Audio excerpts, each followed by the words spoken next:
So আজকের happy birthday.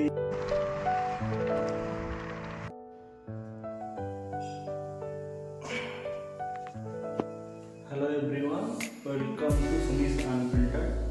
So আজকের তোমাদের চ্যানেলের ওনার সুমির বার্থডে, আজকের নয়, রাত্রি 12টার পরে সুমির বার্থডে। সো তার বার্থডেতে কিছু ডেকোরেশন প্রিপারেশন চলছে এখন। সো আমরা নয় চলি, আমি তাকে সারপ্রাইজ দেবো বলে দরজা বন্ধ করে, দেখো দরজা বন্ধ করে আমি সব প্রিপারেশন আমি রেডি করছি। সে কিচেনে রান্না করছে, তো তোমরা দেখতেই পাবে। এই দেখো সব জিনিসপত্র এখানে পড়ে আছে, ঠিক আছে। এইটা আমাদের লোকেশন, আমাদের রুম, তো এখানে প্রিপারেশানটা হবে। তো চলো তোমরা একটু দেখতে থাকো কীভাবে ডেকোরেশানটা হয়। আর ডেকোরেশানের পরে তোমরা অবশ্যই কমেন্ট করে বলবে যে কীরকম লাগলো। ওকে, সো গাইস 3 ঘন্টা পরিশ্রমের পরে ফাইনালি রেডি। সো তোমরা একটু দেখে বলো কীরকম লাগছে। ওকে, 1 2 3।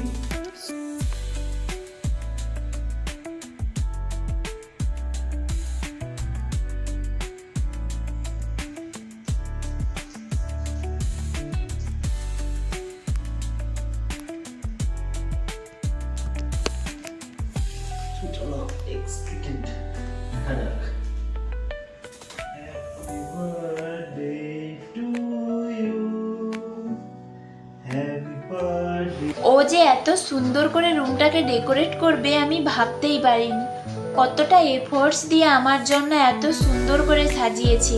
আমি তো দেখার পরে পুরো অবাক হয়ে গেছি। তখন যে ওকে আমি কি বলবো কিচ্ছু বুঝতে পারছিলাম না।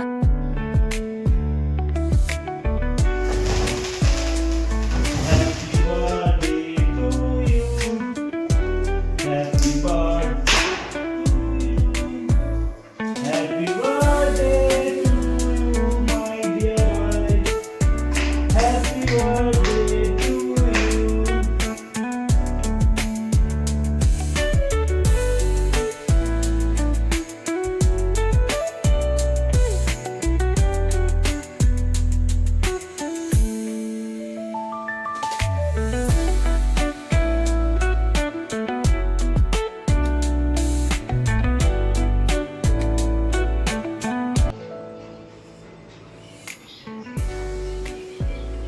Hello, good morning.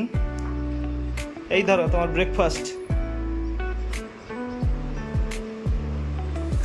এই সাবাস, ইটালিয়ান ব্রেকফাস্ট। আর একটা জিনিস তো দিতেই ভুলে গেছি, কালকে রাত্রে গোবিন্দভোগ চালের পায়েস বানিয়েছিলাম। চলো সেটা দেওয়া যাক।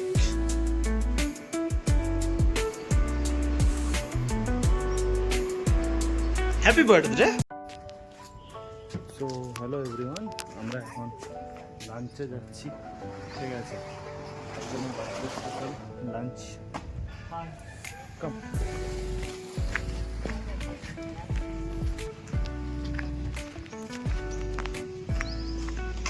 এই যে আমাদের ক্যাব এসে দাঁড়িয়ে আছে।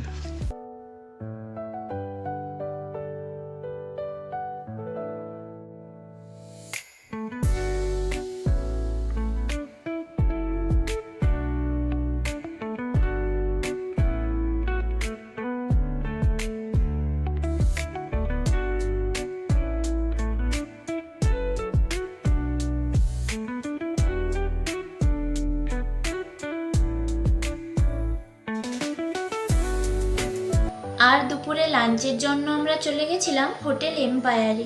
এই যে চলে এসেছি দ্য এম্পায়ার, আর এদিকে আছে স্টারবাকস। আর আমার বরমশাই আগের থেকেই লাঞ্চের মেনু সিলেক্ট করে রেখেছে, কিন্তু এখনো পর্যন্ত আমাকে বলেনি যে কি কি সিলেক্ট করে রেখেছে।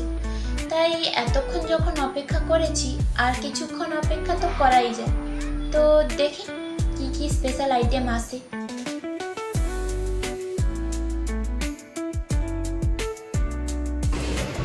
The empire.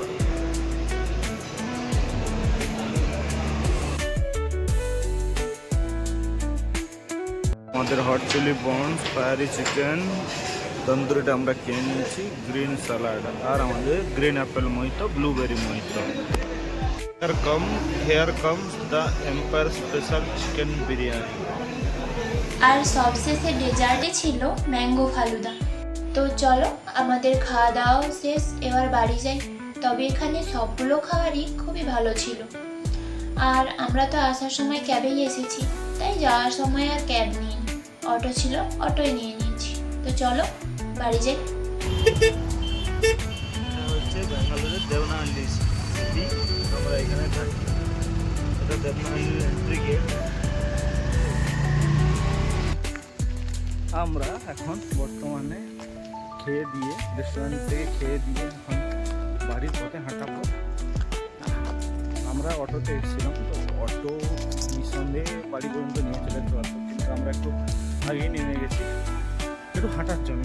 ম্যাডামের ইচ্ছা একটু হাঁটবে, হেঁটে পেটটা খালি করে দিয়ে আবার এই থামস আপ কিনিয়েছে আমাকে দিয়ে থামস আপ। এই দেখো আমরা বাড়ি চলে এসেছি। এই যে ব্লু কালারের, ব্লু নয় অ্যাশ কালারের, একটু অফ হোয়াইট কালারের, এটাতে আমরা তো রেন্টে থাকি দুজন, হাজব্যান্ড ওয়াইফ। তো এখান থেকে 6-7 কিলোমিটার দূরে আমার অফিস, ডেলি যাতায়াত। ঠিক আছে, তো আজকের কন্টিনিউ দেখতে থাকো, এখনও তো রাত বাকি একজনের জন্মদিনের পালনে।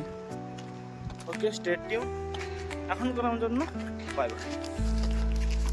দুপুরের দিকে একটু গরম লাগছিল, তবে সেটা মেদিনীপুরের মতো নয়। আর ব্যাঙ্গালোরে হাই টেম্পারেচার থাকলেও বাকি প্রত্যেক দিন বিকেলের এই ওয়েদারটা সারাদিনের ওই টেম্পারেচারটাকেই ভুলিয়ে দেয়। ম্যাডামের তার ফেভারিট আইসক্রিম হকো আমচি খাওয়ার ইচ্ছা, সেই জন্য এই যে দেখো আবার আমি অর্ডার করলাম হকো আমচি দ্য ট্রেন্ড। নিয়ে যাচ্ছি, এখন দেখি এক্সপ্রেশনটা কেমন হয়। তার বার্থডেতে তাকে একটা প্রমিস করেছিলাম তার ফেভারিট একটা আইসক্রিম খাওয়ানো, অনেক দিনের ইচ্ছা। তো তার ফেভারিট আইসক্রিম হকো আমচি। ভাবতে পারো এখন বাজে রাত 11টা, আর আমার সেই ইচ্ছা পূরণ করার জন্য ও এখন এত রাত্রিবেলা ওই আইসক্রিমটাই আনিয়েছে।